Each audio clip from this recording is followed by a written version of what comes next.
I was married in 1956, and I went to the doctor who would become my OBGYN to get birth control because I was about to get married.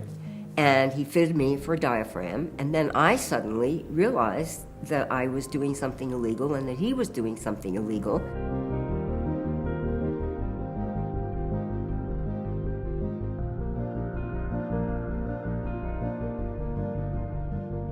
It was really edgy, touchy, scary then.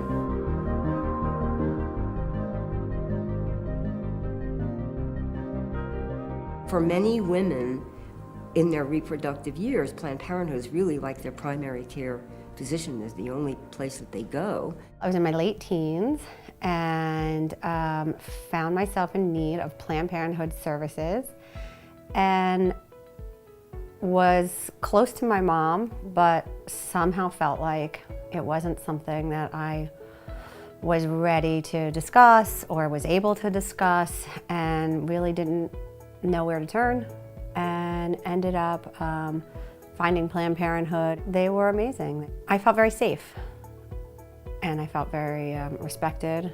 I went to Planned Parenthood as a teenager, petrified of becoming pregnant. I thought it was something that wouldn't be a great conversation with my parents, even though we were close. I remember going to the clinic and being very nervous about being judged and realizing that the people working there were treating me as they would in any doctor's office, and that they were not judgmental.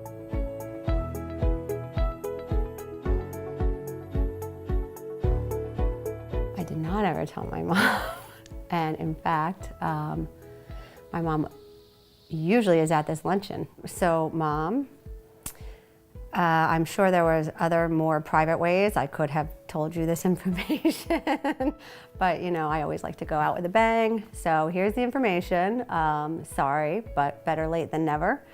And thanks for supporting Planned Parenthood all these years, and let's keep supporting them. My school does not offer any sex ed classes, and neither did my old high school. And I know several other friends go to other Connecticut high schools who don't receive any sex ed in school either.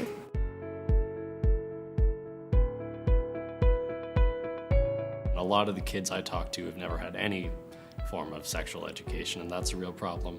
So they put STARS in the schools. STARS is a program that helps give teenagers the type of sexual awareness on healthy relationships and healthy sexuality that they wouldn't really have access to otherwise.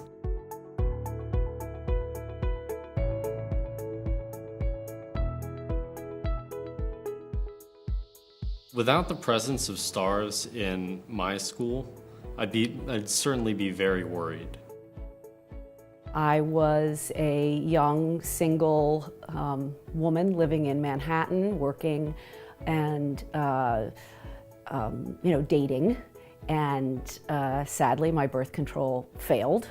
And so I found myself needing to terminate a pregnancy. I was not ready to have a child. My mother was actually a really firm advocate of women's rights. So I turned to her and we went to Planned Parenthood and I had an abortion. And I am profoundly grateful for having that option.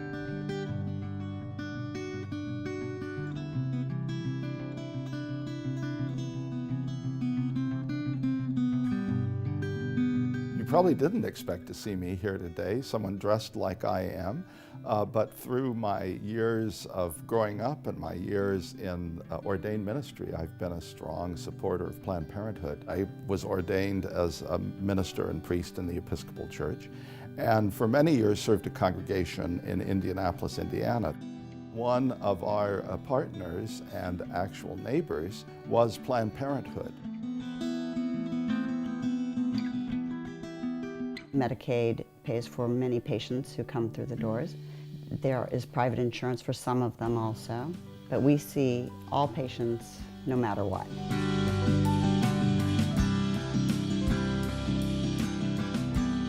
We cannot afford to do this work without private funding.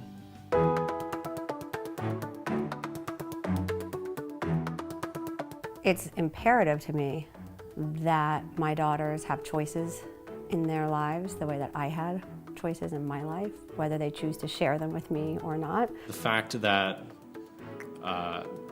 the STARS group exists, that Planned Parenthood is supporting young people, says a lot. One of the reasons I married my husband 27 years ago was because his grandmother worked at Planned Parenthood, and that was something that we really shared.